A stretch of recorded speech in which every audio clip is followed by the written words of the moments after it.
হে হে পরম দয়ালু, আমি সেই গরিব বান্দা যার কিছুই নেই, শুধু দোয়া আছে। আমি সেই দাস যার কিছুই নেই, শুধু আশা আছে। যখন দুনিয়ার সব দরজা বন্ধ হয়ে যায়, আমি কড়া নাড়ি তোমার দরজায়, যে দরজা যে কখনো বন্ধ হয় না। হে আমার রব, আমাকে তাদের মাঝে রেখো না যারা তোমার কাছ থেকে দূরে সরে গেছে। হে আল্লাহ, তুমি তো সেই আল্লাহ যিনি কখনো পরিবর্তন হন না।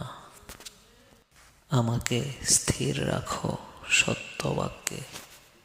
হে আল্লাহ, আমাকে এমন অবস্থায় মৃত্যু দাও যখন আমি সাক্ষ্য দিচ্ছি, লা ইলাহা ইল্লাল্লাহু মুহাম্মাদুর রাসূলুল্লাহ।